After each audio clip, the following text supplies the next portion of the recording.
Welcome, targeted individuals. It's our time to get together and talk about gang stalking, about this nightmare that you are dealing with that's become your reality.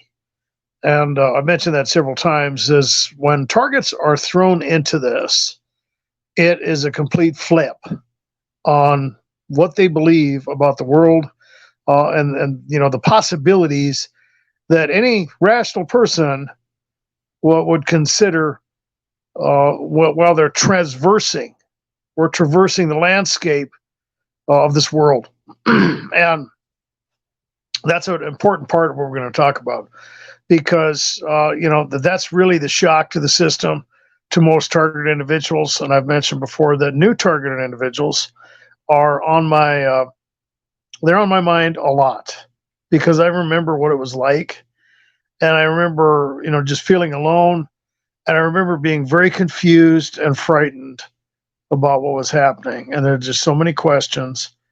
And of course, I've talked about this. The first 2 to 5 years are very crucial to the survival of a target because, these methods, the motives, and the mechanisms that are used, excuse me, against targeted individuals are, well, they're very scientific. And, at that vulnerable time, a targeted individual can experience intense manipulation. And I've mentioned before that, I love to help people. And that's my first motive, of course. But, I have to admit, I've watched this stuff go on a lot, and I've seen the fun that these people have with new targets. And it really, there's nothing more satisfying, guys, than to stick your fingers in their business and ruin their fun. Okay. After decades of targeting, after dealing with this stuff, to find someone who is just starting out in their experience, maybe even within the first few weeks or months, maybe in the first year or two, and just, expose the methods, the mechanisms, the scientific methodology of gang stalking, to calm their fears, to see the look of peace on their face, to hear people reach out in the comments and say, man, I was really worried about that. Thanks for, going through that with me de facto. I appreciate that. You really put my mind at ease. You don't know, how much you've helped me. I was thinking about killing myself. I was thinking about killing some people. I was thinking about just, leaving and giving up on everything. And I was so nervous. And now I see what you're talking about. Now I see what's happening. I see that I'm not alone in this. And, it makes a difference. The people out there that are involved in this, they're just having too much fun. They are. They're playing around with these people. They're messing with their minds. They're feeding on them. They're stomping on these individuals. They're one-upping them. They're gaslighting them. They're torturing them. They're murdering them. And when I can stop that, when I can put my foot in the door, when I can help these people out, there's nothing more satisfying. I'm going to tell you that right now, and I've talked about that with with you guys in the chats and videos. If you've got a channel, if you've got a testimony about gang stalking, share it. You can switch it around a little bit. You can still remain anonymous if you like. There's nothing wrong with that. But even if you're new at this, okay, just the fact that you're out there sharing the fact that you're dealing with this is empowering for a lot of people to see that other people are out there, that you're not alone. That was one of the worst parts about dealing with gang stalking as I started this journey. And it remained that way for a long time. But we're going to talk about this. We're going to talk about the deception. We're going to talk about the conditioning. We're going to talk about the sensitization of gang stalking because, it's the framework. It's the methodology. It's the mechanisms of this that make it so deadly. It's the way that the targets are isolated. It's the way that their minds are invaded. It is the way that they are subjected to these things. And I mean, it's one thing to deal with bullying. It's one thing to deal with oppression.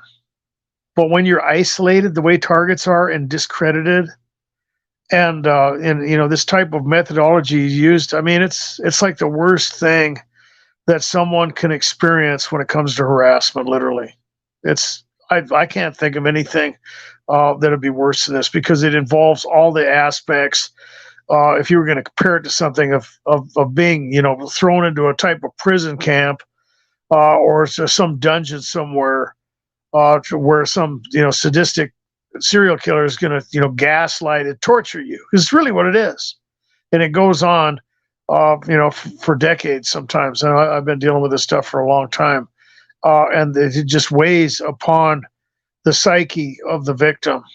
And there's a lot of things to consider. There's a lot of things that play into this. For the short term, targets experience the shock and awe of this methodology.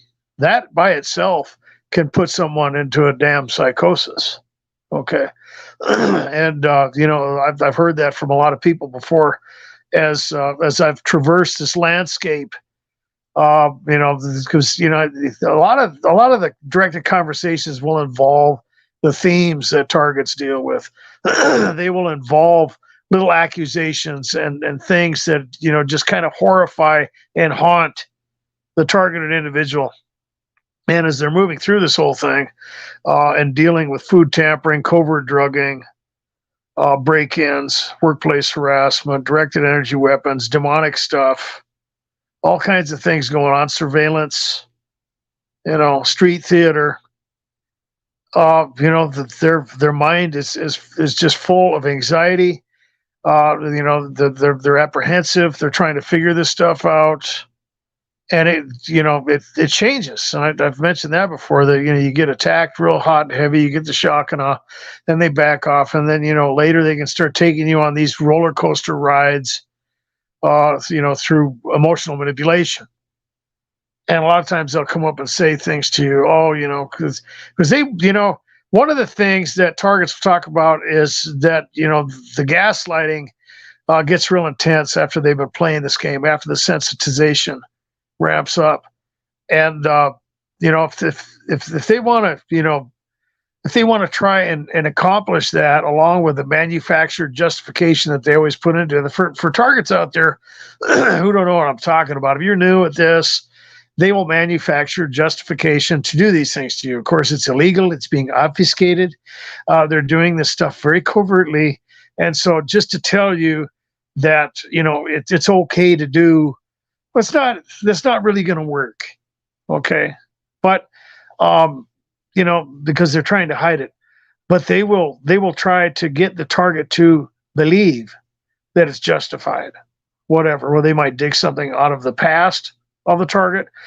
They might, just pretend like they believe some heinous lie about them. And that's very common for targets. Most of you guys, you really don't have anything in your past. Now, that's at least, it's not always the case. Everybody's made mistakes. But, for this type of activity, usually they've got to cook something up. You're a deviant. You're an offender. You're some kind of drug dealer or whatever. You're a criminal, and we know about you, and they get real hostile. And that, of course, starts in after the different levels of infiltration. We'll probably talk about that. But they have to do that manufactured justification. Okay. And then they're going to get into their gaslighting stage, to where they're going to try and convince you that, maybe it's because, they're trying to help you. It's because of this. It's because of that. They'll try to gaslight you into internalizing this stuff. But, that it's obfuscated, that it's a lie. But, that whole process is something that, for targets, they don't know what's going on. Okay. And like I said, I like to get my foot in the door. And when they do that stuff, when they start gaslighting people, and they move in to that stage where they're doing all these different things, you got to know. You've got to know the motive. You got to know what you're dealing with. You have to know the truth about these people. Okay, and it's important.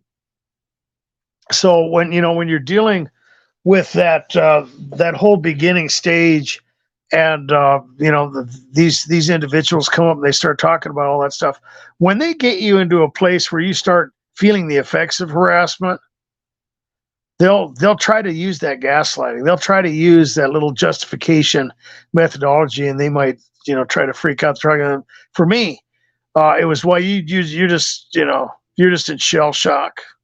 You're gonna lose it right now. You're just stewing, man. We shocked you. You should be losing your mind, but you're not cool. You don't have this figured out. But I did. I had a lot of it figured out. And the other thing that I had Jesus Christ, right? And I knew that it was evil. That's one of the things that targets are going to be confronted with right away. They're going to be dealing with a lot of disinformation. They're going to be dealing with a lot of little games, but you're going to see right away, not only, like I said, is it illegal, they are obfuscating this activity. They're not just coming out with it. Sometimes they will, depending on who's around. But you can see by the covert methodology that is used, they're hiding it. And it is evil. At first, it is kind of disguised, sometimes in a cavalier mystique, where they're dealing with some type of elite upper class, some type of group or something, and you're just not in it, right? They'll play that game with you, but you quickly see that this stuff is evil. It's dark, and targets will be dealing with things that might even be clairvoyant. They'll be dealing with things that involve almost a type of psychic ability where people believe their mind is being read. They will deal with things as intense as controlled programming, where they believe that different types of electronic devices are being hijacked, similar to the movie The Game, where the TV starts talking to the guy and Michael Douglas. But there's a lot of ways it works. Okay, there's a lot of ways that these things are happening. However, the target is trying to process the information. The attack is intense. It is all encompassing, and that's when you really start dealing with that area of deception. But before we get into that, we're going to talk about two fundamental things that I always bring up when we're talking about gang stalking, and that is the original infiltration into the mind of the psyche of the victim, and I call that a type of warranted suspicion. And the reason I use that that language to describe that whole thing is because targets are accused of being paranoid. Okay, and I've mentioned this a lot. It's if it's real, it's not paranoia. Okay, if you're dealing with people who are harassing you, they're tampering with your personal property, they're attacking you, they're attacking your pets, they're harassing you at work, you're being encircled, you're being surveilled, there's rumors being spread about you, all kinds of things are happening to you. It's only natural for you to be paranoid. Okay, so the targeted individual warranted suspicion. That environment, that tyranny that is around the target, involving a type of harassment methodology that creates a perceived unwarranted paranoia. Okay, like I said, you're only reacting to the stimuli. You're only dealing with the environment that is around you, and it is a way that they invade your psyche. Okay, it's a type of psychological warfare. It is a mechanism of survival that they are using against you. They're basically turning your own brain against itself. Okay. It's asymmetrical warfare. You never know where it's coming from. It's like guerrilla warfare. And it's used to invade the mind of the targeted individual. It uses covert techniques and methodology designed to stimulate hypervigilance. in the victim. Okay. And they use random attacks and assaults and synchronized attacks and surveillance and all those things to create that type of environmental tyranny around the target to create the paranoia. Okay. And, the reason it's random and the reason they switch it up is because they have to create that apprehension in the victim. Okay. And the other thing that they will do, they will use things in the environment of the victim with association amalgamation. And what I mean by that, this is a more of a demonic mind control technique, in my opinion. And I've talked about the different themes and stuff like that are out there in society, not just for targeted individuals, but for everyone. And you'll see people fall into different categories. That's not by mistake. When people are messed with in their mind, their psyches are critiqued. Some of that stuff is literally demonic. When you get into the mind control techniques that were used in MK Ultra, that stuff is first and foremost demonic. Okay. They didn't just think of those things. Okay, when you get into the occult, when you deal with someone who's like a cult leader, they will use that same methodology to break people down and to use mind control against individuals. The sensitization that is used as an attack methodology allows the perps to attack targeted individuals in broad daylight in crowds of people where they can get away with it. There's plausible deniability, and the whole methodology involves sensitizing them to objects of significance, sometimes words, phrases, sign language, colors, smells, behaviors, unorthodox techniques, a form of harassment involving subjective stimuli to create associations from actions, words, phrases, environmental stimuli for covert harassment or secret communication with the targeted individual. Used in combination with trauma attack techniques for unconsensual invasion into the mind of the target. They're not asking permission. They are barging in. They're kicking down the doors. They're setting up shop in your mind. And they will invade and infiltrate the psyche of the individual.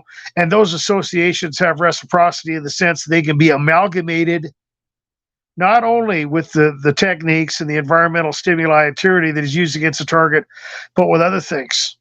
Okay.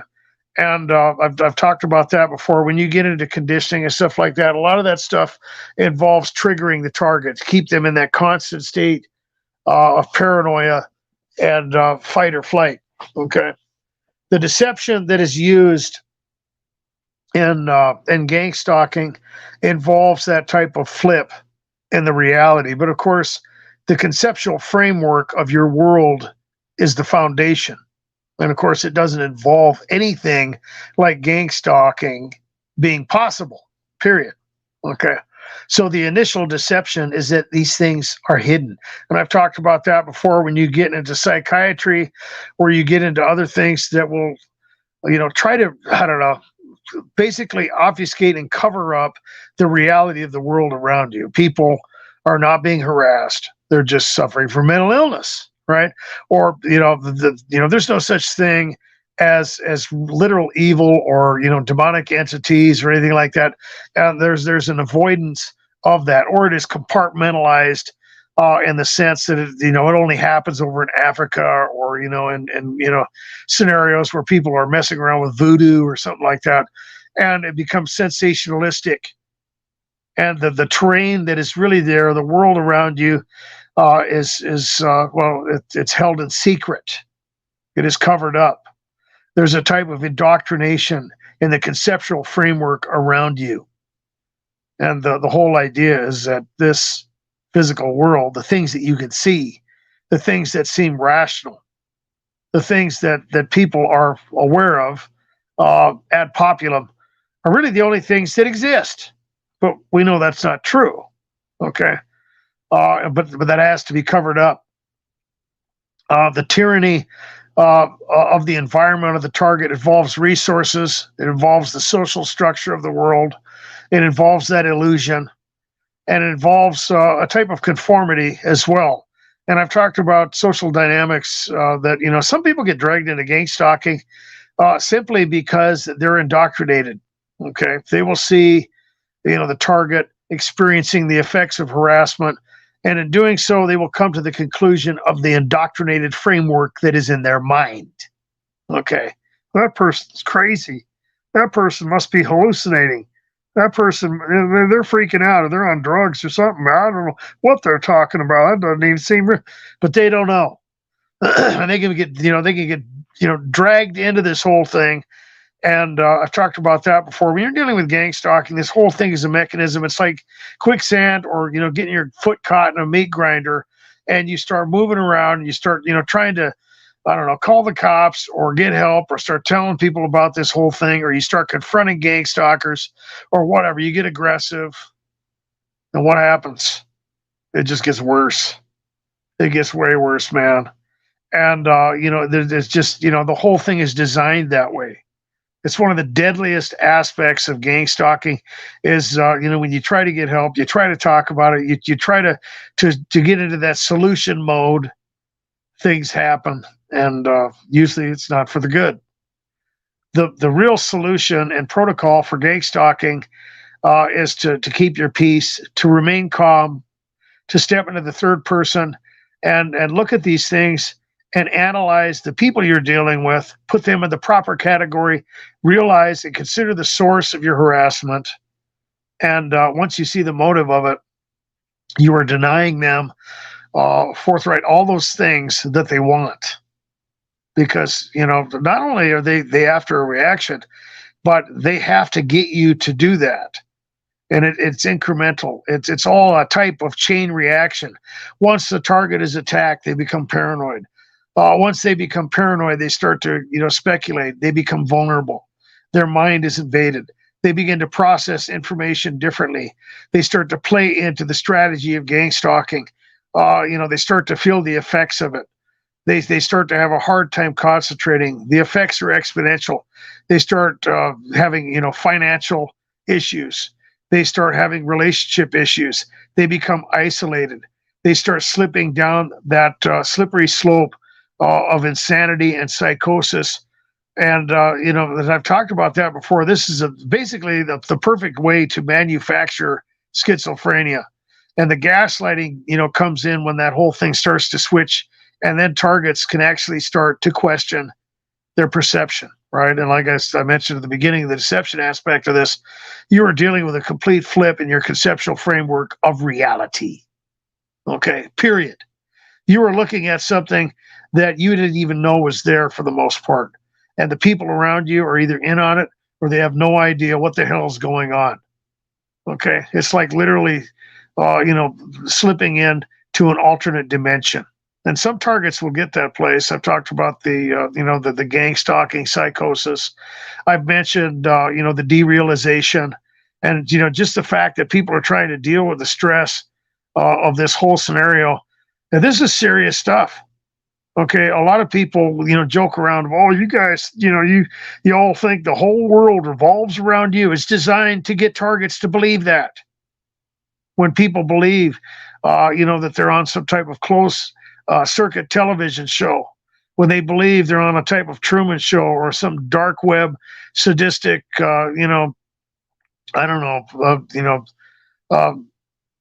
cybernetic prison of some sort where they're being tortured, and I've even heard testimonies of people where they believe that these people are watching them and doing things to them live. I mean, I don't know. I don't need proof of it. I wouldn't doubt it. I mean, that stuff like that would make sense, especially in the technological age that we have now. But you just don't know. And even if you're wrong about it, it seems like that's what's going on. And as the target moves around through this framework of darkness, deception, coercion, and manipulation, they don't know who they can trust. Okay. And then they become discredited, and the frustration starts to mount, and that sense of injustice is going to start to really, play into it. And it's something that really never goes away. And I've talked about that for targets that, you want to try and neutralize this stuff as much as possible. You want to try and reset as much as you can every day. Keep it as simple as possible. Don't get provoked into solution mode, because, that's really one of the tricks that they will use, because, it's bad enough you're trying to live your life and they're, meddling with you. They're getting their fingers in your business. It seems like they're always hindering you. They're using stalling tactics. They're using all kinds of things. And it doesn't take much once the target has been sensitized because rather than to have them using that all-out aggressive methodology that's used to get the target, in that state of hypervigilance, they don't have to anymore. You're already, very frustrated. You're alone. You're misunderstood. You're being weighed in the balance. People are looking at you funny. And then you got to deal with the smart asses. You got to deal with the facial expressions. You got to deal with the smirks. You got to deal with the smart ass comments. You got to deal with people rolling their eyes, and then it's even worse, like I said, if targets try to talk about this stuff. And some of the perps are pretty tricky, and they're going to try and call you out. And of course, you're going to be accused of being mentally ill and whatever. And then the worst part about it is that inevitably targets do read into stuff. Okay, it happens to me. It happens to all targets because what are you supposed to think, right? You've been basically, you're basically set up for that because you don't know when it's going to happen, right? And any reasonable person who experienced the type of attacks and the intensity that targets deal with, well, for you to be apprehensive is just natural, right? It's like I said, they are hijacking, the mechanisms of your physiological and psychological makeup. You were designed to survive, right? That's one of the strongest instincts of a human being.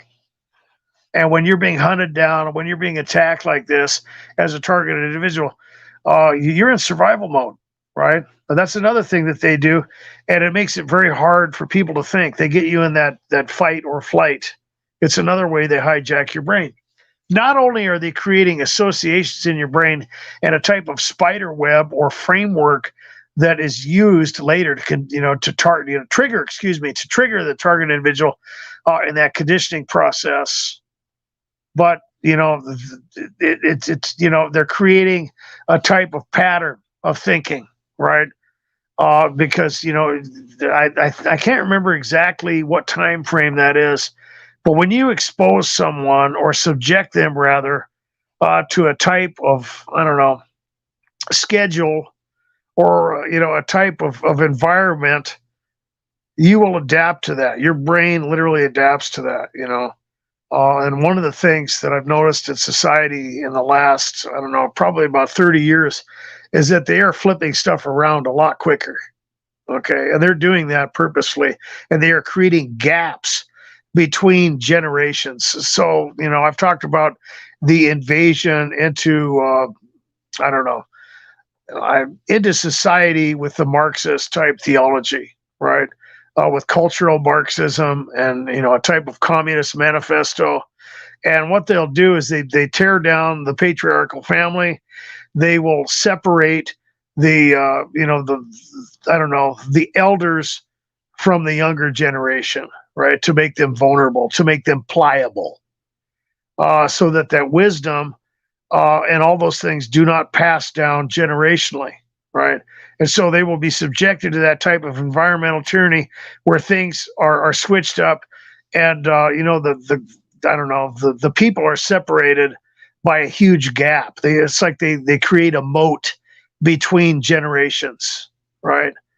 You have the wise elders, for example. If you have someone trying to infiltrate a church with false doctrine, a lot of times they will try to turn the young crowd against the older crowd, because the older crowd, the elders and stuff like that, they're wise. They see what's going on.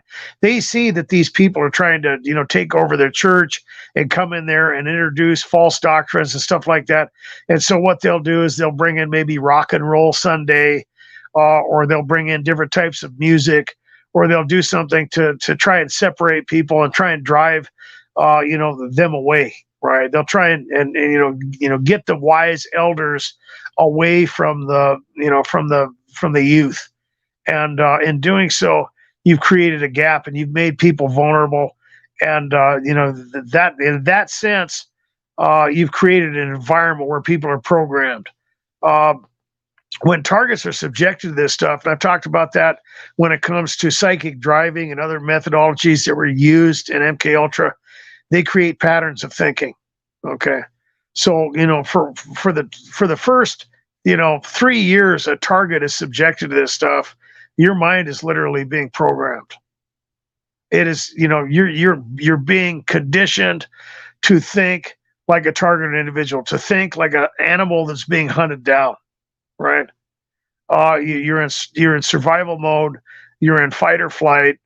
Your brain is going to be your literally your adrenal glands are going to be enlarged from this whole you know this whole tyrannical experience that you're subjected to. You can have adrenal fatigue from dealing with this because you just, that's the type of environmental tyranny you're going to be dealing with. If you're a target that's dealing with that kind of stuff constantly, where you're being harassed, where people are literally threatening you, where they're breaking into your house, you're getting, noise campaigns, you're dealing with sleep deprivation, you're afraid for your life. You have those stress chemicals and all that stuff running. It's toxic. Okay.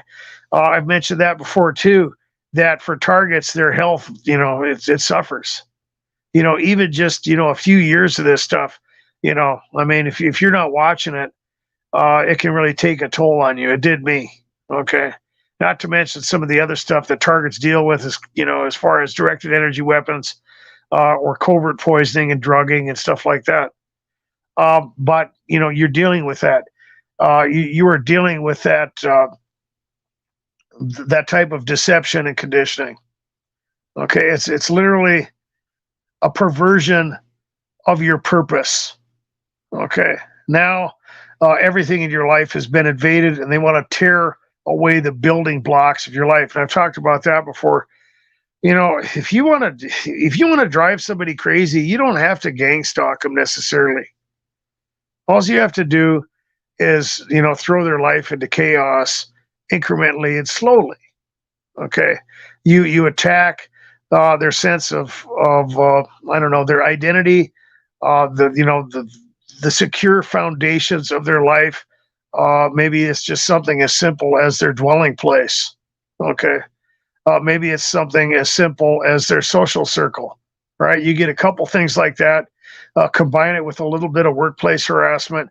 You don't even have to do anything more than that.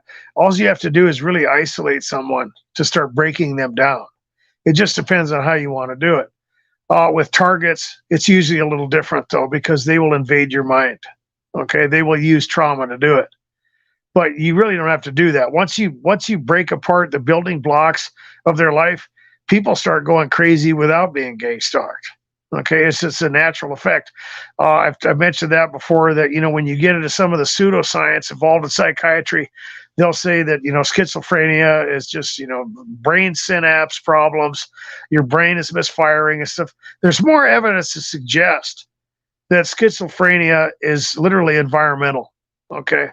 And I know that the stuff that the targeted individuals deal with, it does drive people into the place where even targets start wondering if some of the people out there that they're dealing with in the target individual community are just nuts, right? And that's a big issue for credibility with targets, is that they just don't understand. It's like, I don't know, man, you're hearing voices and all this stuff, and I watched you made a video and you chase, and people will. They will start flaking out, man. They will get to the place where they're just reading into everything. They get to the place where they're so dysfunctional that people are going to believe that they are just literally mentally ill. But that's just what happens.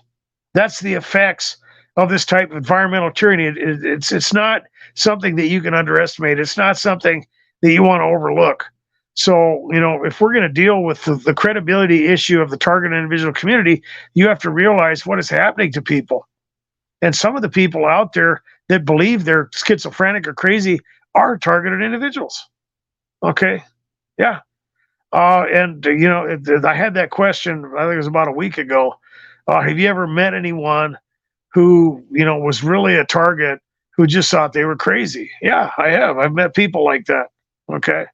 And there's a lot of that going on. They might not be doing, a lot of the stuff that targets, are doing. They're not dealing with a lot of that, but they are. They're dealing with it on a different level. It might be more subtle. Okay. And they believe they're crazy. Just some of the indoctrination that comes out of psychiatry some of that pseudoscience is really no different. It's just more subtle.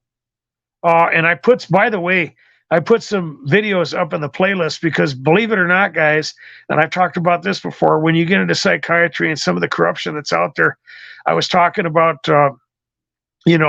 what happens when you start going down that slippery slope of doctor-assisted suicide. Okay, and that they were trying to do that stuff up in Canada and in other places. Well, they've got the suicide pods now. The video's up there on the playlist. Okay, they've literally created a nitrogen suffocation pod for people who want to kill themselves. You can detach the pod and bury it. I mean, this is getting beyond, guys. People that just don't want to live anymore, right? But you mix that together with a pseudoscience that gives people a prognosis that they're never going to get better, that mental illness is untreatable, or it's treatable with medication that has horrendous side effects or causes further dysfunction inevitably. And I've talked about all the corruption involved in that. And targets are going to be dealing with that. People are going to accuse them. They end up being scapegoats, and people always end up venting on the scapegoat. They vent on targets. Targets are put in the place of a scapegoat. Okay? One of the most contradictive aspects of the harassment that comes against a lot of targets out there, and I know you've experienced this as a target individual, is that people will they'll be venting on you, or they'll be harassing you, or whatever. And it's not always just the people that persecute the target individual community, but you're going to be dealing with that maybe in your own family. Is that they will be angry with you, or they will be accusatory towards you, while telling you that you are mentally ill, which is basically nothing more than being handicapped. What's the contradiction? That they're shaming you. They're being angry with you. They're abusing you. They're being abusive. They're being abrasive. Okay, that doesn't make a whole lot of sense, does it? The gaslighting is exponential when you're dealing with someone who's been discredited. Okay. Because there's that predatory nature in the people out there that you're going to be dealing with as a targeted individual, period. Okay. And I've talked about that before. When targets start getting harassed, they have a bad day or whatever, there's blood in the water. They'll come running from everywhere. And I've heard this from targets too. Maybe they're having a really good day and they feel powerful and they feel very positive. Sometimes they don't, the attacks will be different. They don't like that. It'll actually frustrate some of the people that are around the target.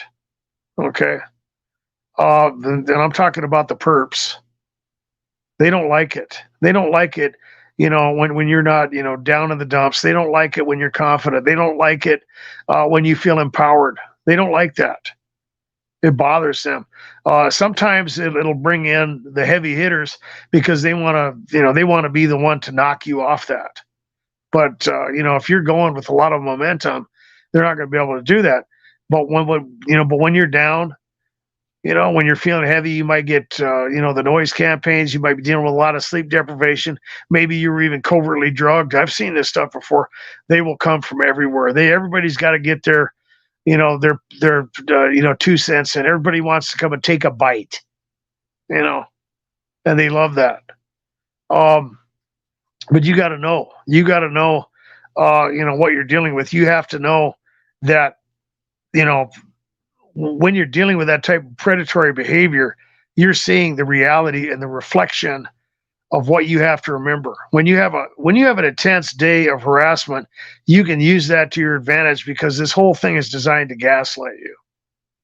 If it becomes obvious, if you have days like that where they're just coming out of the woodwork, later, all those accusations that you're crazy and mentally ill, or if you start reading into stuff and make mistakes, you're going to be able to use that as an anchor and a solid foundation to remember how you got this way, to remember how you got paranoid to begin with, to remember all these things that happened, because you can start going down that slippery slope. But getting back to this whole thing, when a target gets accused of being mentally ill, and you get into that thing, I mean, the prognosis is that you're just crazy. You're incurable. Now there's people out there that don't hold to that, but a lot of the mainstream psychiatry, they hold to that. Now we've got these suicide pods. We've got all this weird stuff. You guys got to check it out. I mean, you probably already knew about it. I didn't know about these things. I mean, they look like little spaceships. It's crazy. It's crazy.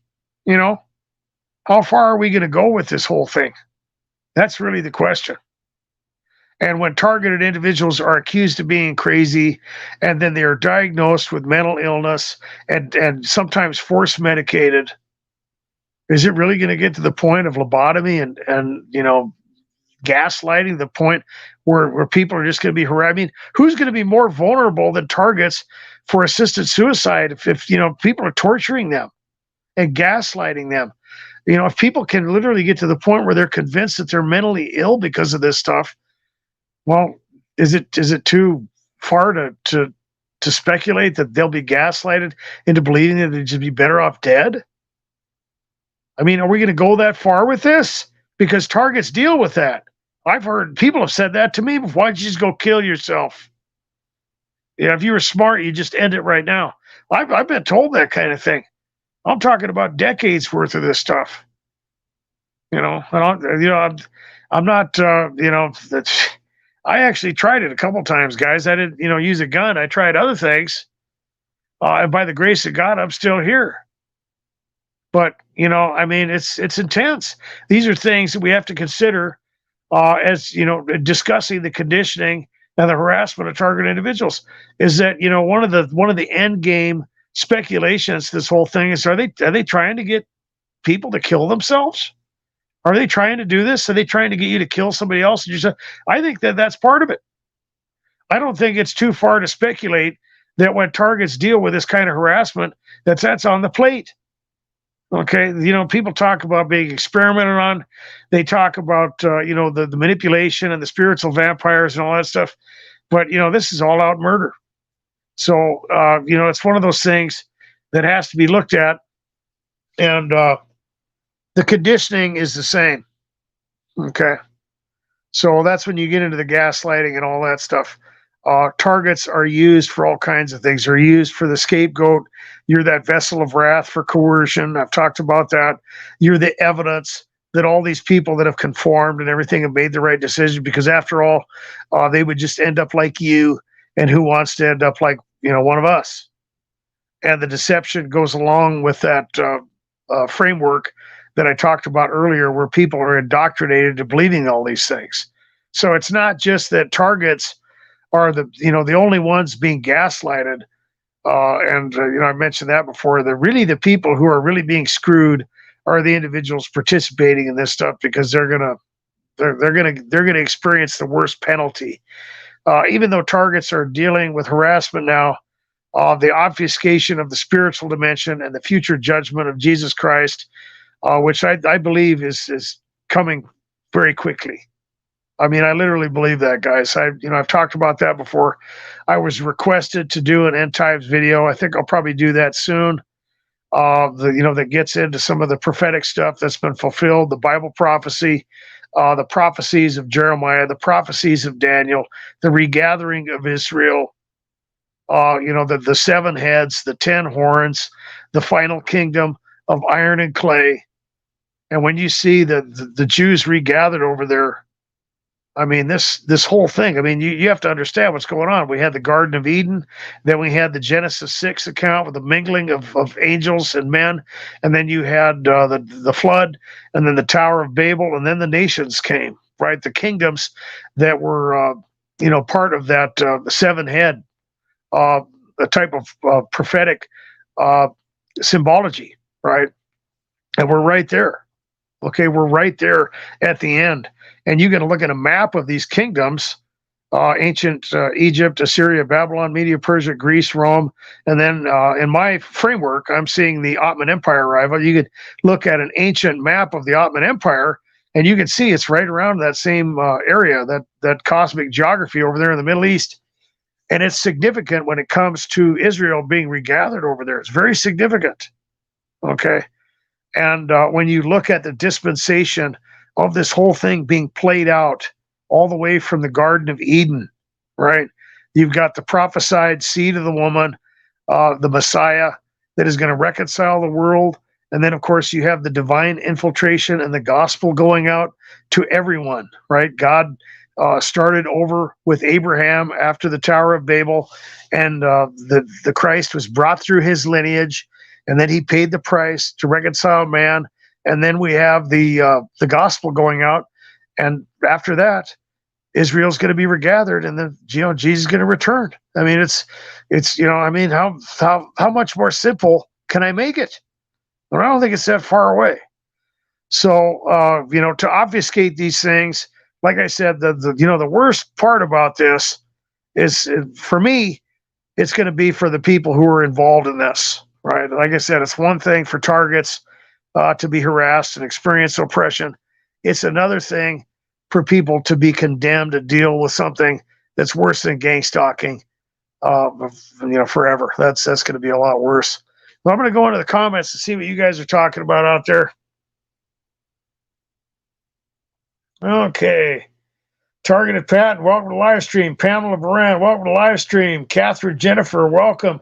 Nicholas Bosman, welcome to the live stream. Mrs. Matson Miles, welcome to the live stream. Rebel Stance, welcome to the live stream. Okay, Look Up, welcome to the live stream. And let's see what's going on out there.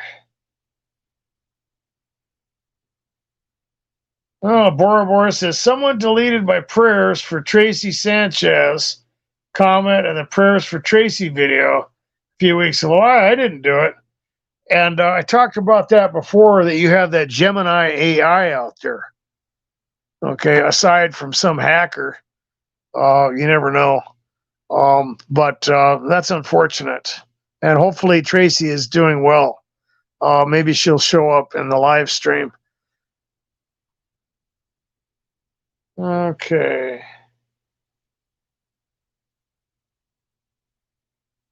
Yeah, I had a community violate. Excuse me. I can't talk all of a sudden. I had a community guidelines violation on my other channel. So I took off that stuff concerning the bird flu. They came after it. I know I got some comments about that. So nothing I can do about that, guys. It is what it is. So I don't know. I mean, I believe that it's going to be an issue.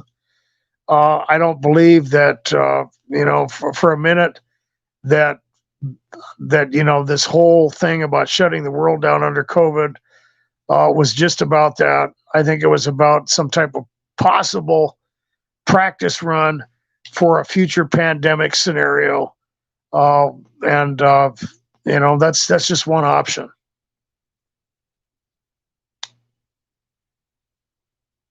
Okay, let's see what's going on here.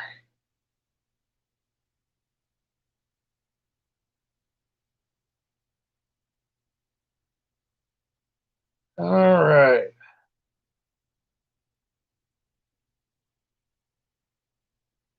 Look Up says it's population control. Yeah.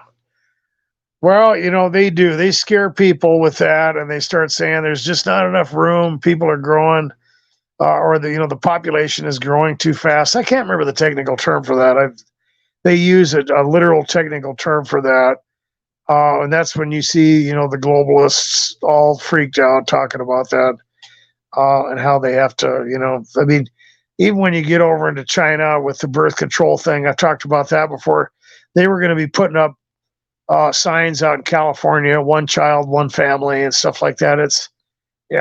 There is a lot going on, and there's a lot that I can't say about it, guys. Like I said, I got to be real careful what I go into on YouTube. I've made those mistakes before. I will say this, though, that the interpretation of the Georgia Guidestones was incorrect. Okay, they're not trying to take the world population down to 500 million people. That was a misinterpretation of that. That actually was more of a catalyst to get people into the place where they are kind of in a mode where they believe they are trying to save the world, and in doing so, instituting different types of, I don't know, laws and regulations to gain control over the masses. Okay, so like if you get down to the Denver airport and you look at the mural that's down there, a lot of people have interpreted that whole thing in reverse. But really, that plays along, with that whole agenda that if we don't get control over everybody, that if we don't, pass laws and institute a type of totalitarianistic system, that chaos is going to just go out of control, and we're all going to die. Really, the Georgia Guidestones was a warning to not let once we go down to where our population, whatever the natural disasters and wars and everything, and whatever happens, if we get below 500 million, we will die out. So that was a type of fear campaign that if we didn't take control of the world, that it could possibly get to that point where if we go below 500 million people, we will die out. That was really the initial message behind that Georgia Guidestone before somebody blew it up. I'm pretty sure somebody blew it up. But there's a lot of confusion around that. And then, of course, with the Denver airport, which you got some pretty weird stuff going on over in that area. Talk about underground cities and stuff. Who knows? But that was basically the same thing. If we don't take control, that's going to happen. And then that is really the type of golden age, and it's amalgamated in with that type of philosophy that's in, the secret societies and stuff like that, that they have to take control. And if they don't, the population is going to explode, or whatever. There's not going to be enough room on the planet, or there's going to be famine or whatever. But really, a lot of that stuff, in my opinion, is being exacerbated because, we can't waste a crisis. And so, speculation prevails on that. But I just thought I'd bring that out there that, there's just too much that I can't talk about. And I would love to go into that stuff, but I can't. So.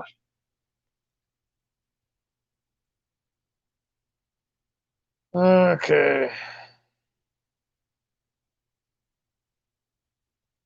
Yeah, firefighter mentioned something, and I'm afraid to even say that. But you're right, dude. They do.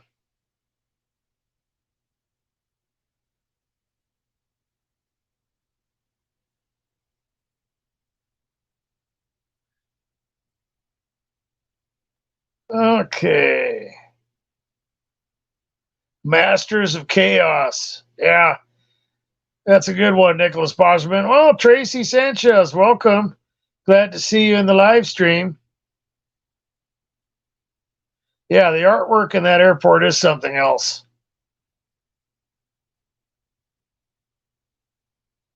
Okay, I'm just kind of scanning through the comments here.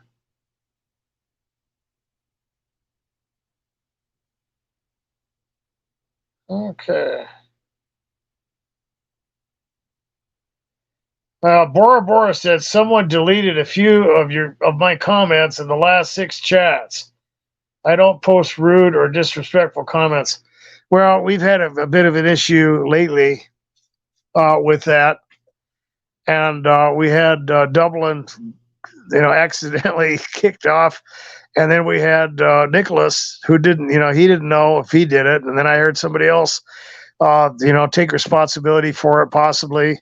And evidently, we don't even know what happened on that. I don't even know. By the time I saw what was going on, it had already happened.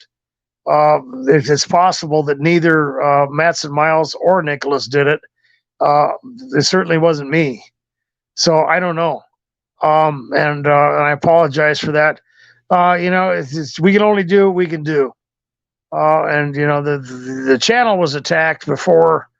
I still can't go live on YouTube without StreamYard. So it is what it is. You can call me a tech idiot, and you'd be right. I really, don't have those skills. That's just something that I haven't gotten around to. And I've talked about the fact that I've been dealing with gangstalking for a long time. I've been dealing with harassment for a long time. And I've also mentioned before that I made a lot of mistakes, and the gang stalking, the harassment, the group harassment, whatever you want to call it, has weighed heavily on my life, and I'm surprised I'm still alive. Literally, I really am. I'm surprised I'm still a free moral agent of society. I've almost died several times. My health has been severely impacted by it, and for a period of damn near a quarter of a century, my IQ was basically cut in half as I went through delirium tremors upon becoming addicted to tranquilizers as a result of trying to deal with the anxiety of stalking and harassment. And then, of course, I fell into this black hole of conspiracy with benzodiazepines, which still is being covered up. And for, like I said, about 25 years, there wasn't a whole lot I was doing. I wasn't doing anything. I mean, I might as well have been locked in a cave somewhere. So as far as some of the the skills and stuff like that that I probably would have had if I would have been living a normal life, I just don't have them. And even when I went to the hospital to try and get off that stuff, I had strokes. I had a lot of things going on, and I had to relearn some stuff. Literally, it was pretty creepy when I went to the hospital, and I didn't remember how to play guitar, but my fingers and my hands did. That was weird. I don't know if you guys have ever had an experience like that. There was a kid playing guitar, and I said, I remember I used to play guitar. And he goes, why don't you just try it? I picked it up, and I was literally watching my body play the guitar, and I wasn't involved. It was hilarious. But, there's a lot that happens to targets, and it's not to be underestimated when you deal with this stuff. There's a lot of people who don't survive. And I've mentioned that before, that there are people out there that we will never hear about until this is over, that were, casualties of war. This is war, period. Okay. Looking through the comments here.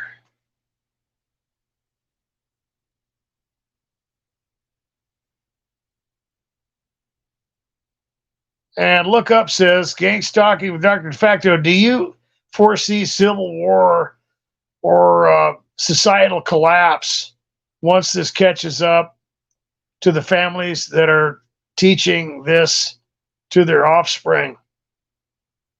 Now, I'm not exactly sure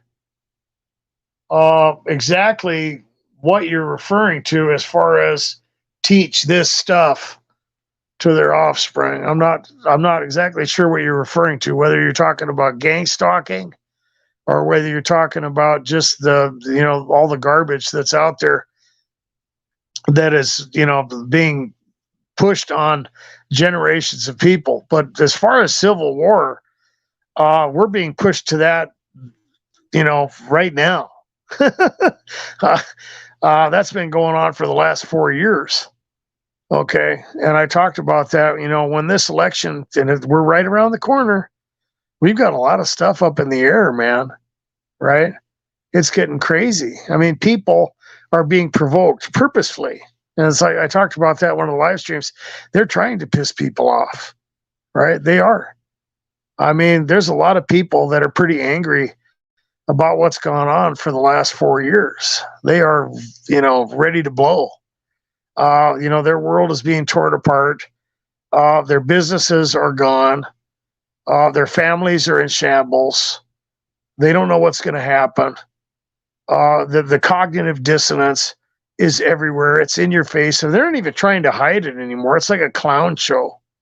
You got people, just doing the craziest stuff. And there's just no way that it can be reconciled. And it's just one distraction after another. And the people that have their heads screwed on are ready to blow. They are ready to freak out. The people that are, it's like gang stalking in the sense that, as a targeted individual, you look around the landscape and you see people just, it's like, what, are you that blind? Or you deal with the perps or whatever, and you realize the magnitude of individuals in this world that could be manipulated, in a way where they can become part of this thing. And it's literally undeniable. And it's like, is this, I mean, not only is the target dealing with stuff where you're just like, there's no way this could be real, but look at everybody's dealing with it now, right? It's in everybody's face. You got a kid, 8 shots at the president at full view of the Secret Service and everybody. They're watching him for like 45 minutes. And it's like, all they had to do is say, President, get the president off the stage. There's no explanation for any of this stuff. All the stuff out there is just, it's a clown show. It's ridiculous. We had a president that didn't even know what was going on, who, was basically elder abuse. I can't even remember how many, things were signed in, how many, acts and laws that were signed in. He didn't even remember what it was. I mean, it's ridiculous.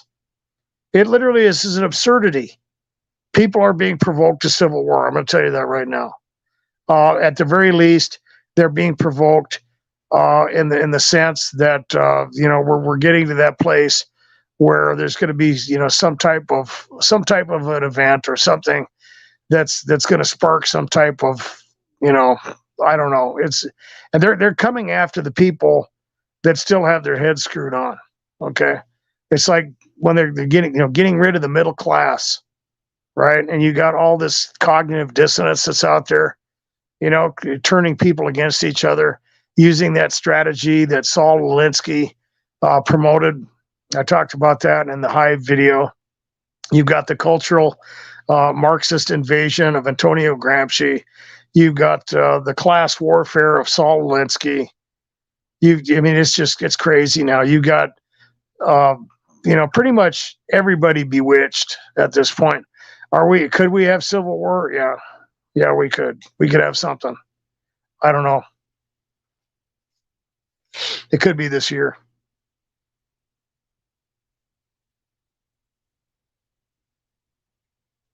Oh, Look Up says the families that teach their offspring to gang stalk. I don't know. There is a way that this stuff works. And there's a way that, people become involved in this thing. Sometimes it's social dynamics. Sometimes, you have a type of, I don't know, a weird dispensation of indoctrination that, involves the spiritual dimension. And then you have things that are literally hidden, and you have people who are in the inside. And I've talked about that before. When you get into the occult, witchcraft, or the secret societies, you have people who are literally in a type of communion with the kingdom of darkness. It's like when I think Targeted Pat mentioned some of that stuff. So he's run into that thing where he's seen some of the stuff with tarot cards, and he's seen that type of thing come true. I've run into a lot of people that have experienced that. A lot of people are bewitched by it. In fact, I watched a video today. It was a deconstruction video that had a guy that was a Christian for 30 years and was actually a pastor for 6 years. And then there's a type of strategy that's used by the kingdom of darkness. One of the things that they will use is they will take things out of context. Okay. And I'm actually going somewhere with this. So this guy started sitting around and he started having these intrusive thoughts about hell. Okay. And he started having these intrusive thoughts about the severity of judgment. Right. And the whole thing was taken out of context. Right. So the whole game comes into play is that you have God's righteous judgment, and you have mercy, and you have Christ loving the world and dying for people. And if they submit to him and become his disciple, that they can escape the wrath to come. They can escape judgment and have eternal life, right? There's a way that it works. But for him, what the demons will try to do is they will capitalize on hell, and they will capitalize on an individual's weakness. It's like gang stalking. Okay, I've talked about these strategies come from somewhere, and what they will do is they will hound people. They will hound people, and they will keep bringing things up. And it just, they will get people to doubt. And, then once they're confronted with that whole thing, they become obsessed. They will actually create a type of framework. We talked about the conditioning and how if you're subjected to something long enough and hard enough, it becomes a pattern in your mind. So they'll do that. And then once the individual is on that path where they're becoming depressed, they're becoming disillusioned, they're starting to question this whole thing, then of course they're going to throw in the whole idea of love. Well, how could God be a loving God if he sends people to hell? Well, he doesn't send people to hell. They go to hell because they don't want the offer that he has given. That he gives them a choice, right? There's a way that this stuff works.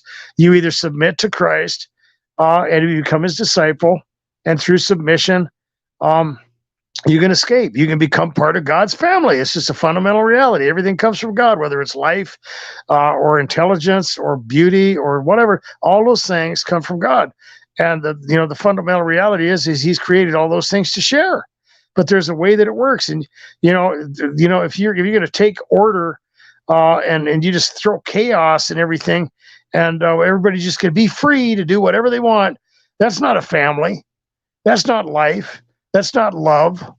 Okay. There's a way things work. And there's really only one person who has the skill and wisdom to be the rightful ruler of the universe. That's God. Okay. That's the way it works. Okay. But that's going to get taken out of context. And hell. They're gonna focus on hell. And then they're gonna try and take that, and they'll set it right next to love. And then of course, I've seen this before too. I've seen a lot of people deconstruct Christianity, and they will hound that person. Maybe they'll start drinking, maybe they'll start getting into substance abuse. It happens to a lot of targets. And then what'll happen is that the kingdom of darkness will bring people along that have nothing to do with Christianity. Of course, there's a lot of fakes out there and stuff, and these people will be real greasy and just really nice to that individual. And believe me, they're being demonically influenced. Okay. And of course, that person will say, well, you're not a Christian, though? Oh, but you're so sweet, and you're so nice, and you're so loving. Oh, well, maybe you don't have to be loving or good. Maybe you don't have to be a Christian to be all those things. Maybe I've got all this wrong. And then they'll get into other things where they'll start, looking into other religions. Or but this guy, he started messing around with spirit guides. And so he starts dating this girl who's like, well, I want to go talk to this person. It's like a channeler. And, I just want you to come with me. And so this guy goes in there. And of course, and I've talked about this before too, that the demons, the demonic, they can control a lot of things similar to the technological stuff that targets will talk about, whether they start feeling apprehensive, or they might have a feeling of anxiety, or they might all of a sudden start feeling really peaceful. Okay, so you get the honey and the vinegar. Some of the stimuli can be negative, some of it can be positive. And when you get involved in a cult or something, some people have feelings of ecstasy, or they'll have feelings of peace or whatever. And unless they're around those people, unless they're around that cult or whatever, they don't get that. And the demonic realm will use that to solidify the delusion in their mind about what's going on. Okay. A lot of that stuff is used against target individuals too. Okay. But this guy, goes to this thing with his girlfriend, and she's, they're doing this little seance or whatever. And, he gets the honey. Starts having all these positive feelings, and they're telling him everything he wants to hear. And really, you had a past life, and you're just going to, reincarnate and everything. You don't have to worry about hell. It's not real. And this guy bought into the whole thing. So he deconstructed, but they convinced him with that type of hidden knowledge, the secret wisdom. It's like that stuff that they use in the secret societies to bewitch the elite, that he's actually been, reincarnated several times. It's like when you meet these people there's a guy out, I think his name is Alan Miller, out in Australia. He thinks he's the reincarnated Jesus. He's got like a whole cult of people following him, man. And he believes it. And you should see these people that are involved in it. They'll start crying and everything, and they'll think they're reincarnated. And, I was Mary Magdalene. I think his wife is convinced that she was Mary Magdalene, and some of the people that are involved in his cult were like, yeah, I was one of the apostles, and I remember seeing him die. And they believe it. They believe it, man. And it's there's a lot of things that are used to solidify delusions in people. Okay. And so when you're dealing with the occult, when you're dealing with the secret societies, when you're dealing with some of that clairvoyant stuff, when you're dealing with people being manipulated, and you're dealing with lying signs and wonders and all types of phenomena, you got to be careful. You got to know what you're dealing with, man. So, when it comes to, people, I guess, teaching their children and stuff like that, there's different levels of this stuff, and that can happen. There are lineages that are involved that, in the higher up society, and these, different things involved in like Rosicrucianism and Freemasonry that go all the way back to Egypt.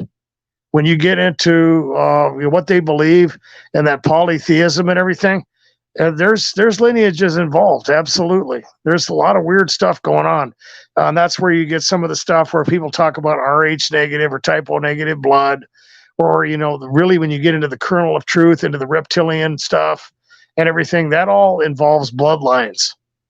It's not that I believe people are part reptile or anything, but when you look at the mythos of it, really what you're dealing with is lineages. And that has to do with genetic tampering that goes all the way back to the Genesis 6 account. It's creepy. When you look at, even when you get into the mythos of Dracula, what happened after the flood is that the lifespan of human beings and these half-breeds changed. And evidently, in order to retain some of their mental faculties and to try and remain alive, they would literally drink blood. And that goes all the way up into the lineage of Prince Charles, starting out, from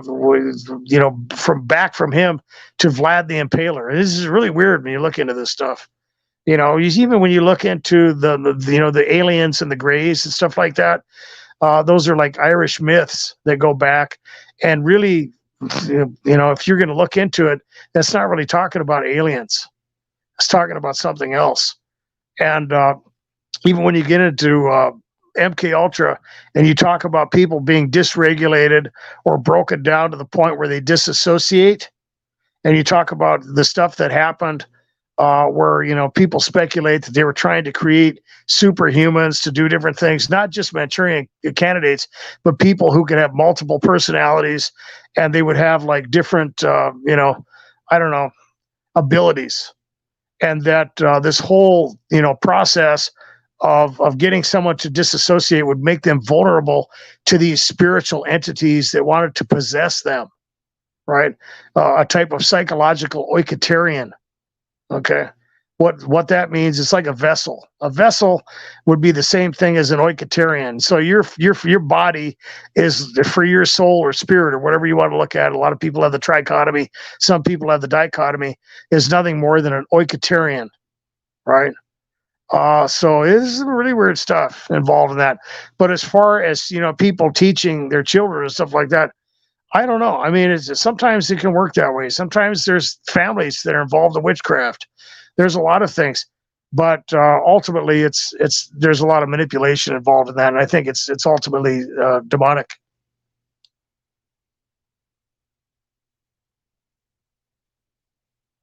Okay. All right.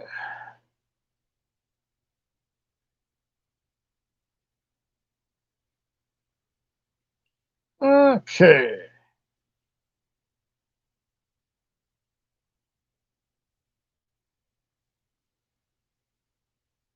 All right.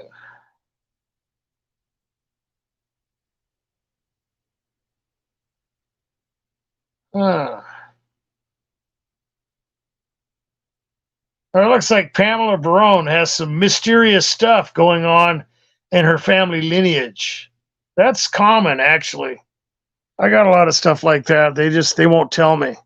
In fact, there's something funny. I actually don't even know my real last name, believe it or not. How crazy is that? That was hidden from me because my grandfather came over from Greece, and he started working for the railroad here, and of course they changed his name because it's real. I mean, it's ridiculous. It's like several names put together. It's almost like a whole page worth of names. It's pretty weird, but for some reason it was hidden. And I don't know. They won't, as many times as I've asked to see it, nobody will let me see that. I know I saw the piece of paper one time, and the person that was holding it locked it away as quick as they could. They didn't want me to see it. And I was like, what the hell's going on with that? You just never know. You don't know. You don't know if they're just messing with your head or something else going on.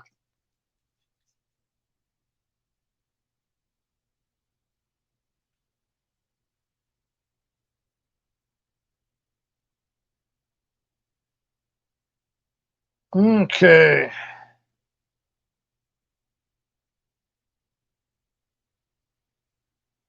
Okay. Huh. Look up says, I'm 99.9% sure this is purgatory. I don't blame you. I've wondered if this was hell. I've wondered stuff like that. And it's not, if you're a target out there and you're wondering if you're on some kind of Truman show or that you've, flipped into another dimension, or that you're in purgatory or hell, it's natural for someone who's experiencing this kind of thing to question reality. That's the whole idea of doing it. And this is about as intense as it can get. When targets get hunted down like this, man, and they're dealing with this stuff all over the place and it goes on and on and on. That's why I'm telling you guys, don't underestimate this. There's targets out there that are just starting this. You hear a comment you hear a comment like that from somebody, it's not a joke. It's not a joke, man. When you deal with this stuff for decades, you start wondering that kind of thing, man. That's how intense gangstalking is. It's really that crazy. And that's why I say when you get an intense day of stalking or somebody does something obvious, keep, write it down, man. Write it down. Or at the very least, keep a mental note of that. You're going to need it. You're going to need it, man.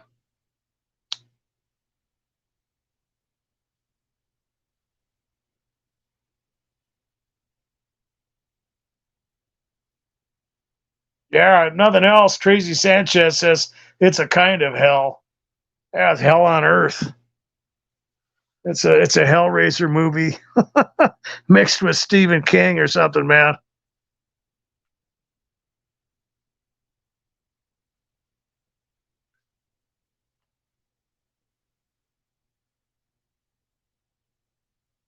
Okay, let's see here. Look up says vampires equal adrenochrome junkies. That's where that that's weird when you get into some of that weird stuff. You never know. But that's where that whole mythos came from. That's where the adrenochrome thing came from.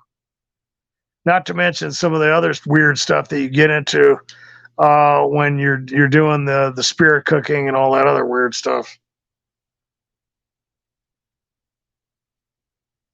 Okay.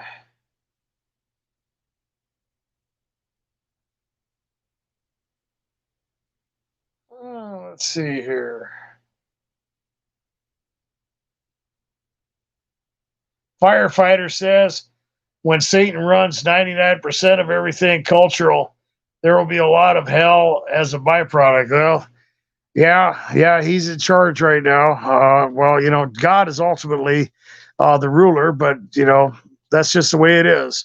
And he's been given a lot of leeway, and I talked about that in a lot of videos. That the environmental tyranny that you're seeing is a byproduct. It's very confusing when you look at the world, even as a regular person, that things just seem to be contradictive. I mean, not even the weird cognitive dissonance stuff that we're dealing with now. That would actually kind of help out compared to the stuff that I grew up around, where it just it just seems so imbalanced. There wasn't even a whole lot of obvious evil. It was more obfuscated. Now it's just crazy. It's in your face. But before, it was a little bit more subtle, and it was more of a gaslighting menagerie than anything, where people would just play these little games, and they would never have a care in the world. You really look like a freak at that point because you're the only one dealing with this stuff. It's one thing to look out your window and see all this crazy stuff going on. At least you're not alone. I'm not saying that is a good thing, but it's it is what it is. It's kind of like having the target individual community. But when this stuff was a little bit more subtle, and people were just living their lives and looking at you like you were just a freak, and nobody was experiencing this stuff, and it was, the world was, more of a, I don't know, it was more of a different type of environmental tyranny. It's just, yeah, for me, that's the way it was. It was more surreal.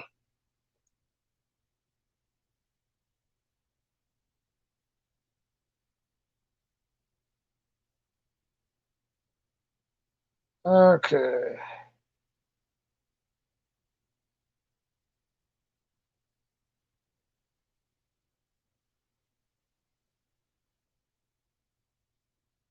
All right. Well, I don't know. I'm looking for something here. It's been a rough couple days for me, guys. I'd appreciate some prayers. I've been under a psychological attack, if nothing else, and I'm barely hanging on. But God is faithful. Christ is faithful, and I'd like to thank the Lord Jesus Christ for giving me strength to do this, and for preserving me up to this point. I can't even believe I'm still here. I'm going to admit it. If you're a new target, you're going to need God. Okay, don't try to do this without Him.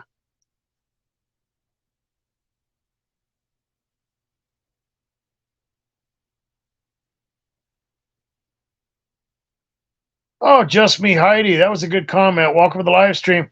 Society is being deteriorated incrementally, and in every dynamic. It's about to fall. I agree with that 100%. It's beyond. Yeah, they've got this whole thing.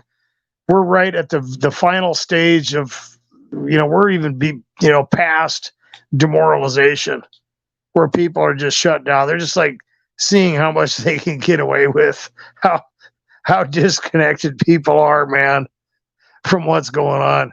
Let's just see if we can get away with the craziest thing that anybody can think of. I don't know, and they might as well be, because look at all this stuff. It's just beyond.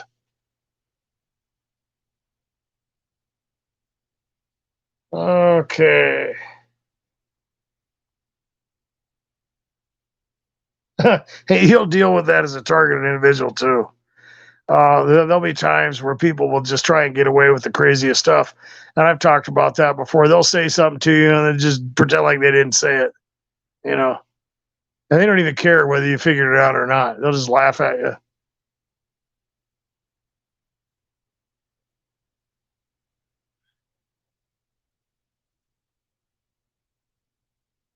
Yeah, let's see here. Ryan McCrossan, thank you. He says, I'll be praying for you, Doc. Thank you so much for your wonderful content. Well, awesome, man. And I'm glad that I have a supporter out there for that. I'd like to thank everybody who lifts me up in prayer, because I definitely need it. Prayer works. Every time I ask for prayer, it gets better, period. No exception. And I appreciate that, guys.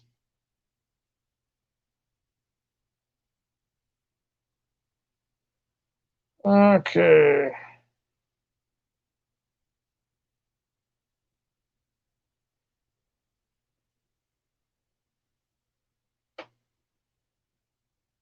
Okay. Look up says getting woke comments in South America. Huh. Oh gosh. Yeah. I don't even want to say anything, because everything has got so much. I mean, you can get a community guideline strike for. I mean, I'm not even going to go into that one.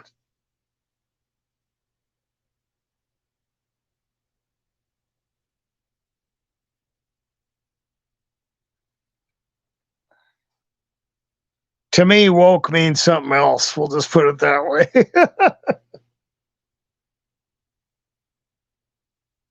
Okay.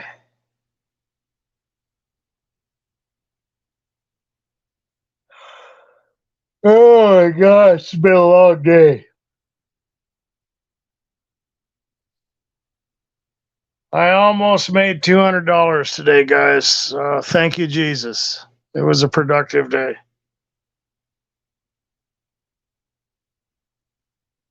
Well, how about some questions, guys? You got a nice dialogue going out there. I don't want to, fall asleep on you. So hit me with some questions. Let's do this, man.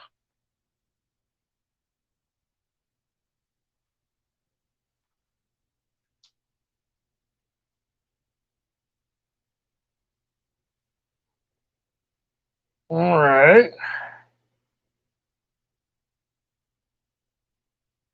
Okay. Well, I'm not seeing anything on because there's awkward silence coming in here. You can't have that. We cannot have the awkward silence. And there's just so many things to talk about when it comes to gang stalking. I've talked about the framework, and we'll kind of do a little bit of a recap. That your conceptual framework is part of the foundation of this whole thing, and when that finally flips on you, you've got an issue. And as we've talked about, as far as psychosis or thinking you're in purgatory or derealization, or all the things that target individuals deal with, that's part of it. That's definitely part of the gaslighting and that spider web of associations that's created in the conditioning process that target individuals deal with. Um, the avoidance of the spiritual explanation is something that can't be emphasized enough. Dealing with the logistics of this for people who are experiencing higher forms of harassment is important to amalgamate these things together properly. Okay, that's my opinion, and I'm not going to back off of that. The mechanism that you're dealing with involves different themes, and when a targeted individual is thrown into harassment, the thing they have to remember is that it was always there. It's not that this thing has been hatched around you. The temptation for targeted individuals is to look at the things that they are dealing with as a type of real time, I don't know, plan that is being hatched against you. And the collusion that is around you is always something that is in real time. That's just not true, in my opinion. Sometimes it happens that way. But if you're a target that's dealing with higher forms of harassment, there is a plan. And I've talked about the spiritual dimension and even the things we talked about earlier involving that hidden knowledge and secret wisdom, that dimensional perspective that when you get into witchcraft, they have the tarot cards or the clairvoyant stuff or whatever. You get into psychics or whatever, like Paul and Silas and Philippi in the Bible, where they cast the demon out of that prophetess and she couldn't foretell the future anymore. Stuff like that is going to happen, and you're going to be dealing with. The thing to take away from it is that you have intrinsic value as a commodity of this world, as an image bearer of God. Okay, so a lot of people talk about, why am I being targeted? Why is this stuff happening to me? I can't be. Well, that's first and foremost, that's why. Now, there could be other things going on. They could be experimenting on you or whatever. Okay, there's all kinds of things that feed into it. There's all kinds of little needs and motivation that are being satisfied by this whole process that you're dealing with.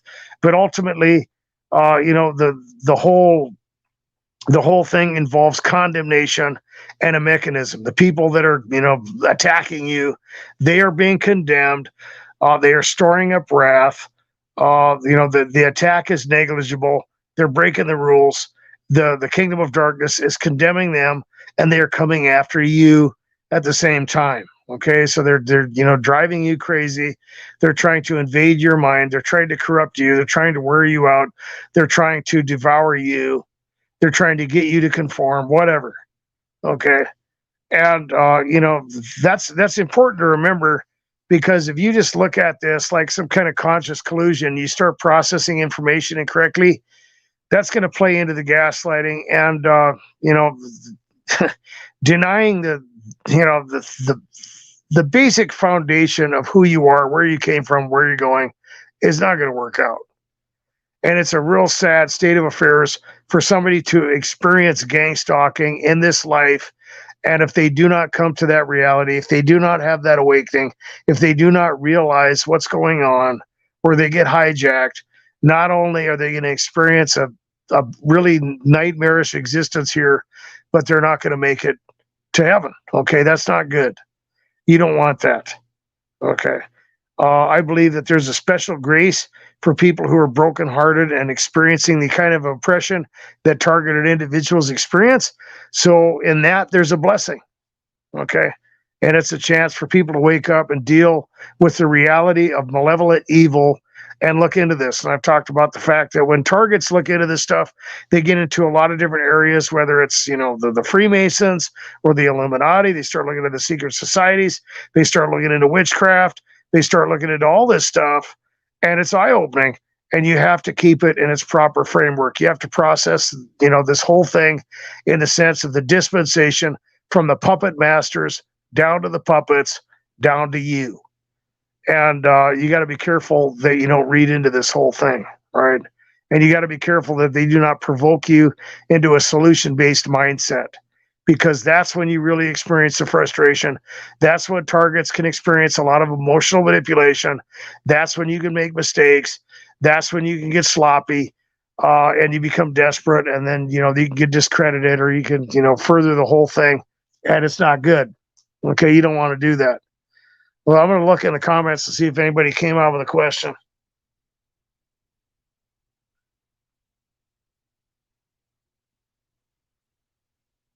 Okay. Okay, Nicholas says, wait for the questions. They got to think and type them out. All right. Well, we're waiting here. Okay, Ryan says he's going to have some next time. Right on. That's smart. It's a good idea for everybody.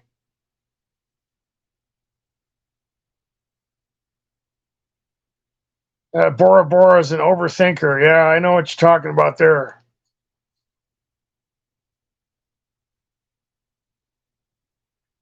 Okay.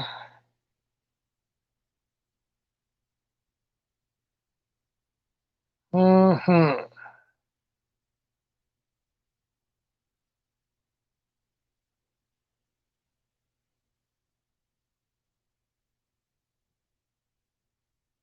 Andy Smith, welcome to the live stream.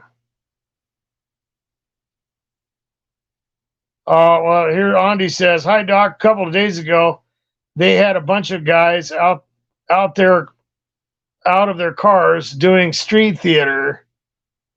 That sign said man trackers with a sheriff symbol. Huh, interesting. So they're hunting you down, huh? Wow.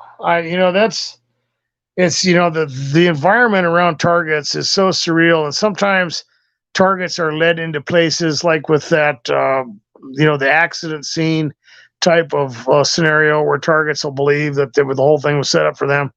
There can be theatrical stuff set up for targets, absolutely. um but if you see a bunch of fire trucks and a bunch of cops and somebody on a stretcher, more than likely it's real. But I've noticed that I've run into stuff before, and I'm not saying that's what happened to you, Andy. Okay, I believe what I'm not saying that you didn't. I'm just saying that for me, I've run into stuff before where I thought something was going on, that later I figured it out, that I was literally reading into stuff. But that happens. You just never know. The thing that you got to be careful of when it comes to processing this information and dealing with the world around you comes into play where, you do have people who are involved in gang stalking in places of authority, whether it's the police or, whatever, government, stuff like that. So it happens. Absolutely. But at the same time, you have to remember that, the cops or the sheriff's department, they can be pretty corrupt, probably more so in smaller towns. I know Targeted Patent's been dealing with something like that. And I know other people that have dealt with it. I've dealt with it. When you get into a small community, it goes bad. And when it goes bad, sometimes you just got to literally leave. So it seems like, like the sheriff's department or the police are the ones doing it. But really, it's a lot bigger than that. I've mentioned before, when targets are in larger cities, when it comes to that kind of thing, unless they get blackballed or they get on the bad side of the police, usually they do pretty okay. So you got to be careful. One of the tricks that a lot of targets will deal with is they think the Freemasons are in charge of what's happening to them, or the cops, or whatever. It doesn't always work that way. And, a lot of the time, we will assume this or that. Sometimes it's not happening that way. A lot of targets will talk about direct energy attacks, and sometimes their neighbors might be involved. Sometimes that kind of stuff happens. Sometimes it's not. Sometimes it's a trick. The only thing I would say is that, it's as far as, solutions concerning being attacked and stuff like that, uh, you know, use the technique of elimination. Okay. And remember that there's only so many things you can do. Also, prayer works, and drawing near to God and just spending time doing that. The quick fix when it comes to dealing with spiritual attacks, it never works. And I talked about that in the last live stream. That when you just start yelling the name of Jesus or trying to rebuke spirits or whatever, I've never really had a whole lot of success with that at all. Okay, and I become very skeptical of some of the people out there when they talk about that. And then I've heard of testimonies of individuals who they believe that whatever they're dealing with can't be spiritual because they tried to rebuke it in the name of Jesus and it kept happening. That doesn't necessarily mean it's not, demonic. It doesn't work that way, at least for me. And the things that I've seen, whether people are dealing with addictions or they're dealing with strongholds in their life, or they're dealing with things that are very oppressive and spiritual, they don't just give up. They don't just run when you mention the name of Jesus. They put up a fight, and they know how to fight. Okay, they're relentless, literally relentless. Sometimes you get those experiences, but I think the whole idea of God subjecting His creation to these beings and to the weakness of the flesh and to the pride of life is that through subjection and servitude to Him and humility that we draw near to Him and basically walk with Him. And it's a process, right? That's the reality that's being displayed, right? We draw near to Christ, we submit to Him, we become His disciple, we become part of His family, and we're tested. Our faith is tested, we're attacked. It would be really stupid to just assume that, once somebody just, yells the name of Jesus or does something, that they're just going to leave. It defies all the process that's out there. And I know there's biblical examples. A lot of people will be confused in that. And one of the things that's taken out of context is the 70 or the 72, depending on which you're going to go into, whether it's the Septuagint or the Masoretic text, the Hebrew or the Greek. Right, where Jesus, he asked his disciples who he was, and Peter said, "You're the Christ, the Son of the living God." And he said, "My Father has revealed this to you. Upon this rock I will build my church." That was not talking about Peter being the first pope or a play on words about the name Peter. That was the foot of Mount Hermon, and that was the area of Bashan, and that had to do with it was around the area where the Watchers fell, where you had the Genesis 6 account, and a lot of the angelic rebellion happened at that point. But in that area, it was known typically as the gates of hell. It was kind of like a porthole or something like that. Okay. And right after that, of course, Jesus is the prophesied seed of the woman, and he's taking back the world, right? So he was sending a message. After that, after he picked a fight right there at Mount Hermon, is really what he was doing, along with the transfiguration. Then he sent out the 70 or the 72 into Gentile territory to proclaim the kingdom of God is at hand. In other words, he was taking back the nations. That was prophesied in Psalm 82. Okay. And they went out, and of course they had power over the enemy over the scorpions and all that stuff. A lot of people will think that, it's just something that everybody does. Well, you have to remember that those guys ended up walking away from Jesus when they came back, right? Because Jesus threw a curveball at them. They were talking about having power over demons and everything. And he said, "Well, I saw Satan fall from heaven like lightning." So what Christ was doing is trying to remind them that you guys aren't the ones that had the power there. I gave you that authority. Okay. You're kind of missing the point of this. Okay. Have you ever considered, the fact that I'm the one that sent you out there? You haven't asked me who I am yet, And so that was an important part of that. And then he said, if you know, unless you drink my blood and eat my flesh, you'll have no part of me. And of course, they took off, they left. But a lot of people will take that out of context, and they will take this whole idea of exorcism or demonic warfare into the wrong, I don't know, area, out of context area. And people will become Christians, and they will just assume that they can just go out and start challenging spirits. I know I made those mistakes. I didn't understand what was going on because you have a lot of people teaching these things, okay, and that you can just do this stuff. But normally it's not like that. In fact, that example that I gave earlier about Paul and Silas and Philippi, that prophetess who was possessed by a demon followed him around for 3 days before he did something about it.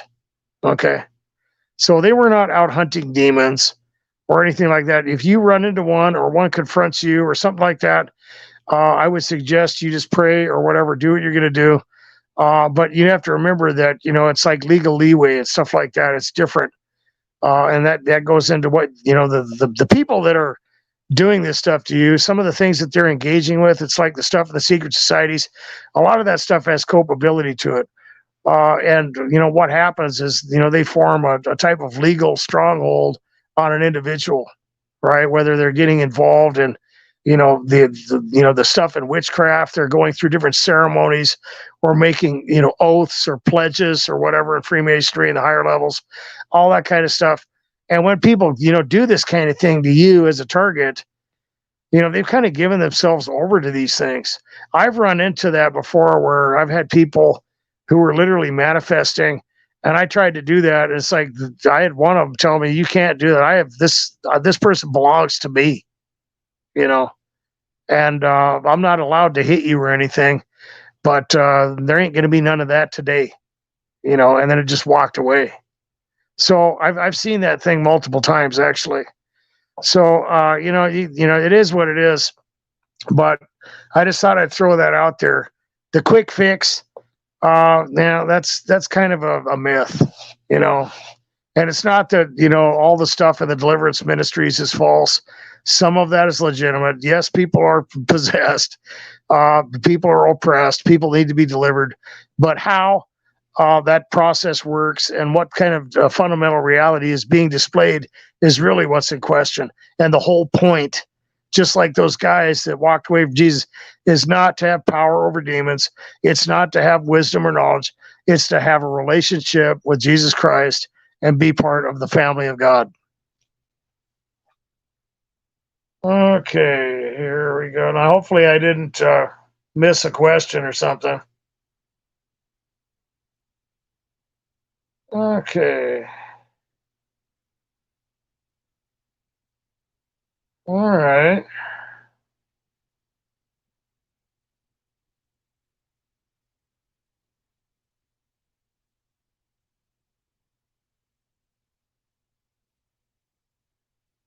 Okay.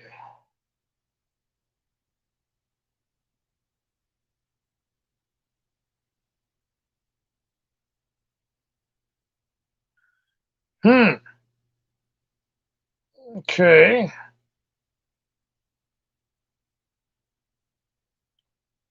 All right. Well, I'm going to scan back up and see if I missed anything. Let me know if I did.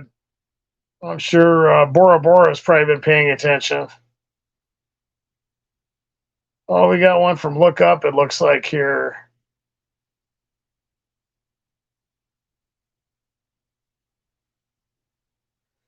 And that's kind of an interesting question. Look Up says, Dr. De Facto, have you ever had an entire bus, airplane, or building pretend like they didn't notice someone acting out around you? Absolutely. Absolutely. That's kind of like what I was talking about earlier. Like, it's the perfect example that's in everybody's face is what happened with Donald Trump. Okay. That assassination attempt up in Pennsylvania was the perfect example. I mean, think about it. It doesn't make any sense at all. All they had to do when this whole thing started going down is to get Trump off the stage. That's all they had to do. That's all they had to do. There's no excuse.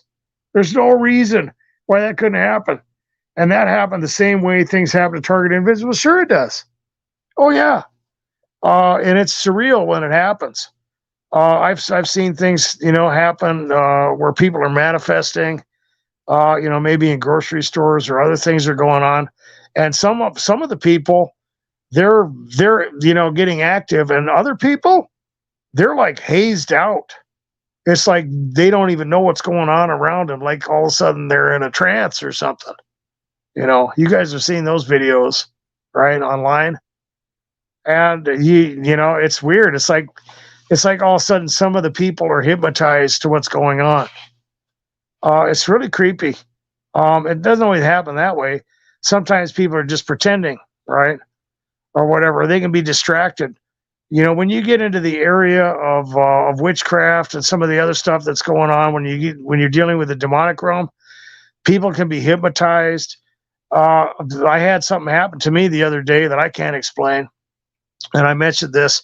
I had to, go to the store to get a crescent wrench.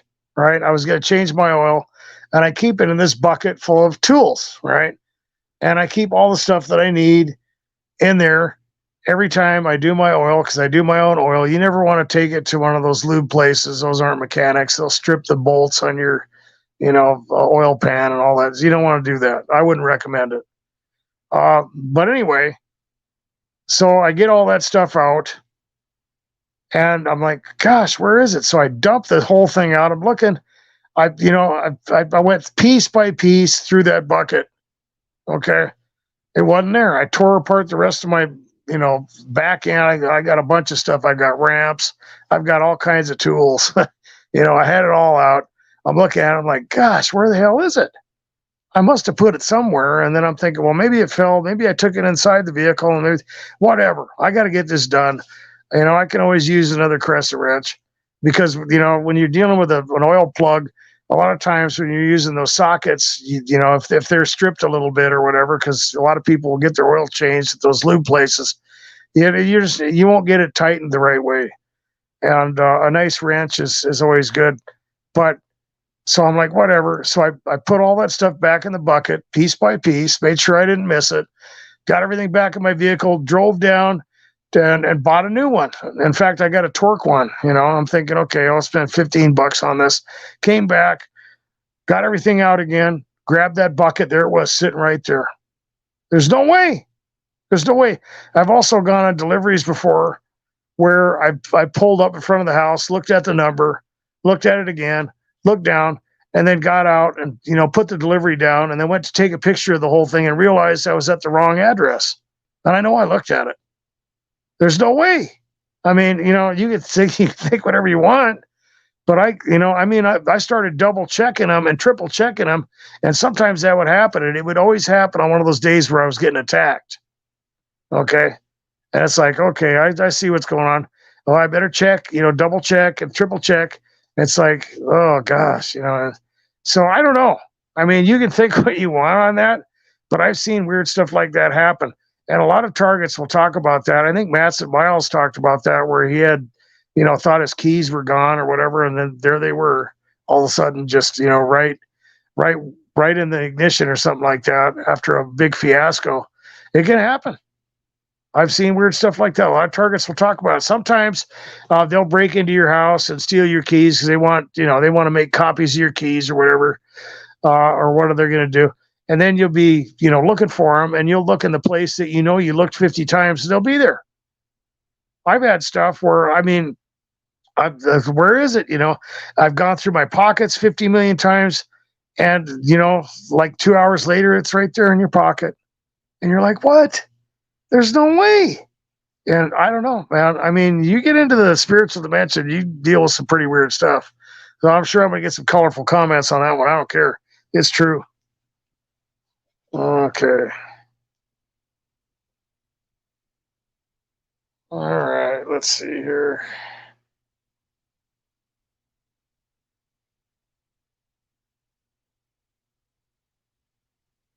Okay. Nicholas Boserman says, do you think if something tangible that you don't understand is being used, it can be mistaken for witchcraft? Well, yeah, it can actually. A lot of the technology that targets that talk about, uh, the people can mistake it. I mean, sometimes you can read into a physical problem that you're having, and you can think that it's a directed energy weapon, right? Somebody might be having, symptoms of pre-diabetes where they're dealing with nerve damage, and they're maybe part of their body is buzzing, or they're having problems with their myelin sheath breaking down around their nerves, and they think they're being hit by a directed energy weapon, but they're slugging down Mountain Dews all day, and they're literally giving themselves diabetes, or they start eating a bunch of detox stuff and thinking they're cleansing their body, and they're literally robbing their body of nutrients, and they're feeding into this equation that demons are tricking them into doing, and the next thing you know, their health is all messed up, and they think it's from a direct energy weapon. There's lots of ways where you could be dealing with something that's technological and think it's a demon. Okay, there's a lot of stuff that can happen. But the whole idea that witchcraft, I mean, you got to be careful when you use that terminology, witchcraft, because like I've said before, they're bewitched into thinking they got power. They're just people. Yeah, there's things that they're doing, and they're in communion with these demons and stuff. I get it. But really, it's not them. It's just the demonic. They're the ones with the power. They're the ones with the spiritual fingers. They're the ones making this stuff happen. The puppets, they're just part of the menagerie. That's all they are. So if you were dealing, I know a lot of targets will deal with that. You're dealing with somebody who's a witch or a warlock or something, or somebody's talking about some weird stuff. They're just the point of contact for the demon. The demons are the ones you got to worry about, and the solution is the same, and that's Jesus Christ, prayer, and drawing near to God, having a relationship with Him, and trying to get your life in a place where it's in conformity to the will of God, because they'll take advantage of that stuff. But yeah, you can. There's a lot of people out there that read into a lot of things. I mean, it can happen. The point is that you don't become imbalanced, and it is hard to tell what's happening.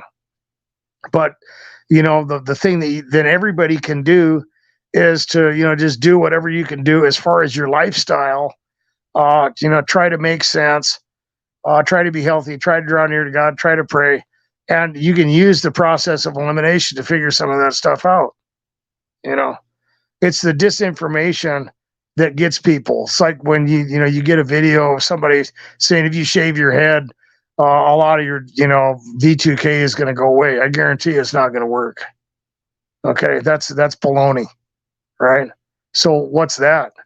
Well, that's almost a form of witchcraft and mind control right there, but it's not really, you know. But what do? So you subject somebody to torture, and next thing you know, you get them to shave their head. Just a little bit of disinformation on there, and yeah, hopefully you're not a woman who gets tricked into that one. Okay.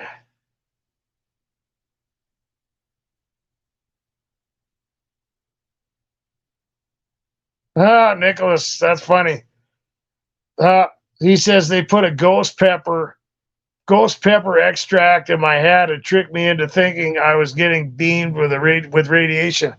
Sure, that's funny, dude. But at the same time, it would work because you don't know. I mean, there's so many things that targets deal with, and it's a lot of that could be flipped around too because demons know. So targets start watching this stuff, and they start looking at Gangstalking online and watching these direct energy web videos, and they might start messing with them.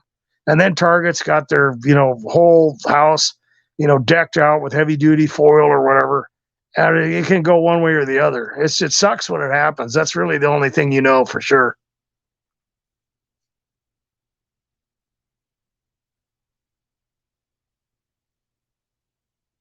Pamela Barone says evil needs to use deception and trickery to deceive people. Yep.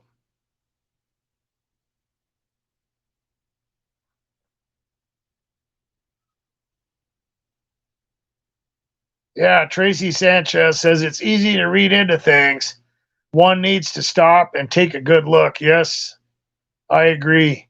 And sometimes you just got to just try to forget about it. So a lot of the stuff that you're dealing with as a target, there's nothing you really do. I mean, I've run into a lot of stuff like that where if I get into that solution mode and think I got to figure it out, I'm screwed because I can't. There's nothing I can do. I just kind of have to deal with it. And some of this stuff is like that, unfortunately.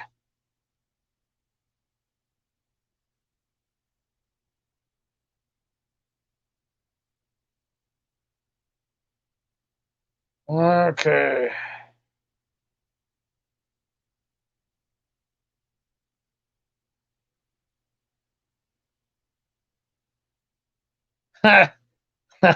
Well, Nicholas is the best example of the bald head not stopping the V2K. Hilarious. Yeah, you're the poster child for that disinformation, man.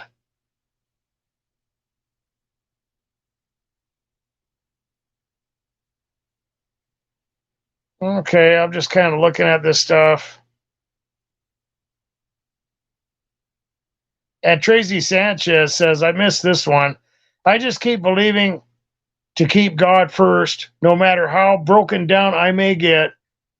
He will never leave me, which in turn keeps me trucking along, knowing our day will come until and then you just keep going. Absolutely.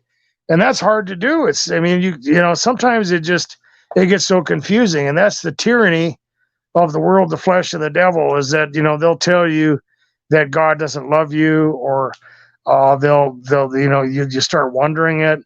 And because you're dealing with this stuff constantly, and it seems like, just when you started to feel good, or just when you started to get a handle on things as a target individual, they come in and they do the same thing again. Sometimes targets will deal with some really heavy gaslighting when it comes to that. I've talked about that before, that spiritual vampire thing, where people will pretend like they're helping you and stuff like that, and you think it's over and your world will be getting better, and just when after you become vulnerable and you dare to feel again and stuff like that, they'll do it. And it's just if you don't know what's going on, you have to, that'll really hurt a lot of targets. I know it was really confusing. It used to really piss me off at first, and then the trick is not to get to the point where you're afraid to I don't know, be emotional, not in the sense that you're being manipulated, but to feel hope and to feel a type of connection, and to have those good feelings, because the whole idea of getting a target condition to be apprehensive is a way to control you, and to put a type of association along with the gaslighting that you're dealing with those emotions, to kind of control, put it, I don't know, it's like a control upon a control. So if they can amalgamate shame in with this whole thing or whatever, they can like keep you from having normal emotions. So not only are you afraid to, trust people, or, be vulnerable and just, feel sad or whatever, or even just feel happy, because at that point you're so apprehensive. Oh, I just know they're going to come and ruin my day or whatever's going to happen. It's like you get to that point where you're just afraid you don't do that. Enjoy the times that if something happens, that's fine. Because what they want to do is they want to take you on that emotional roller coaster, amalgamate shame in with all this stuff, get you to have these weird associations with normal emotions that are okay to have. Okay. And then they want to control you that way. So it's kind of like, and I've talked about this before, when they use that type of amalgamation with shame that goes to your ego, even when it comes to different sexual perversions and stuff, like they will use that. That's how they get that stuff in there, because it's connected to your identity, which is connected to vanity, which is connected to shame, which is connected to all kinds of things like nakedness and sex and all that. And they really use that type of amalgamation, mind control, to twist people and get in there. And people don't even know what happened. They don't even know. It's like they're afraid to feel vulnerable around people, because it's just, it's just, not only is it scary and it just never works out, but that whole emotion now has an association with shame or whatever. So you should have known better or whatever. And it's like, no, that's a normal emotion. Don't let them do that to you, man. Don't worry about that. It's okay to feel happy. They're the ones that have to feel bad when they come and run, because they will get a target to the place where it's like, I just give up on everything and I don't care. And I don't care if I ever feel happy again. They love that. They love that. No, because see, they're the ones that are bitter. And don't forget that. They're the ones that are needy. They're the ones that are dissatisfied. They're the ones, that are really trying to bullshit everybody that they're feeling good. The obvious proof that they're not is that they're attacking you and they're engaging in this type of behavior, and all the laughing and the smirks and all the cocky attitudes and all the street theater. That's just an act. Okay. You're really the happy one. Don't forget that. And you can do that, and you can enjoy yourself with a clear conscience whenever you have the opportunity to do that. You know why? Because you're minding your own business. Okay. You're not one of them. And you have that ability to do that. They do not have that. They do not have that opportunity. Right when they're enjoying something, guess what pisses them off and dysregulates them? The reality of who they are and where they're headed and who they've conformed to, right? Even when you're dealing with something demonic, okay? What's the inevitable end that's there to rain on the parade? Well, we're all headed to judgment. But if these people have conformed, or whatever you're dealing with is inevitably going to experience that, well, that's going to cause that's very tormentative. Okay, it's pretty hard to try and enjoy yourself if you don't feel like you deserve it, and they want you to join into their misery, and that goes along with the manufactured justification and gaslighting and gangstalking, is they want to bring you into that misery with them because they don't deserve to be happy. They're the ones that really deserve to be miserable for what they're doing, and they're just trying to drag you into it. Okay. Okay, let's see here. Okay, well, guys, it's getting pretty late here, and I don't know if this was a good live stream or not. I've been having a pretty stressful weekend, but it could be a lot worse, and I'm thankful to Jesus Christ that it's not, and I'm thankful that you guys came in here to spend time with me. I really like spending time with you.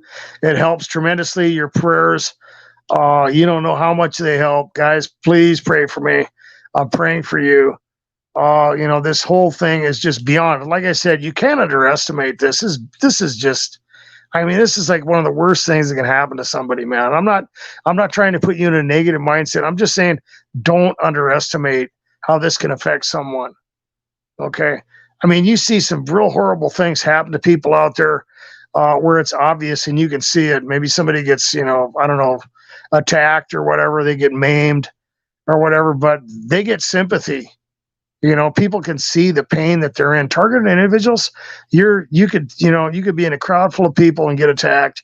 You could be living around individuals. They're not going to know anything about it. They're just going to think you're nuts. Targets get tortured. They're all kinds of weird things. They get isolated. They're dealing with all this, and nobody knows.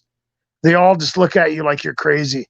It's one of the worst things that a person could deal with. It is a literal, a menagerie of torment that is exponential and goes on for decades. And one of the worst aspects of it is you don't think it's ever going to end. And it can bring up a lot of issues, especially if you're a believer. You can start wondering what God's doing. You can start trying to figure all kinds of things out. You can start trying to, find things, to keep you going. But is it really okay to hope? Is it really realistic? And then, you can forget that this life is not everything. But, gangstalking is not something you can underestimate. It's very scientific. And the fact that it goes on and switches up and it involves that type of plausible deniability and the gaslighting and sensitization and conditioning and deception is something that is just, it's so tormentative. It's very tormentative. Physical pain would be much easier to deal with than this, in my opinion. And I think there's probably been a lot of targets out there who have probably even, got into self-harm or other things just to deal with the torture and the pain that they're feeling with, because a lot of the manipulation, like I just talked about, is psychological in the sense that they want to control the way you deal with your emotions. And they want to use that type of demonic mind control amalgamation technique to put associations in with normal emotions and to try and control you and to get you to internalize things and bring you into their misery, because they do not deserve to be happy. They don't have the right to have a day where they can relax and sit down and just feel like they deserve peace, and they don't, because they have forfeited that. They have forfeited the right to that, and they want to bring you into it. Okay, well, I'm looking real quick here, and Ernie, welcome to live stream, and he agrees with the mental torment. Absolutely. Okay, guys. Well, like I've said many times, you guys have a prayer request or whatever, put in the comments. Sorry if some of your guys' comments are getting deleted. It's not me. There is the Gemini AI out there, and there's also other stuff going on, and we're targets. We deal with it all the time. I'd like to thank everybody for participating like adults. I'd like to thank everybody who helps support me and the channel. If you have any ideas for videos, put them in the comments. Don't forget to like. Be good to yourselves. Be safe.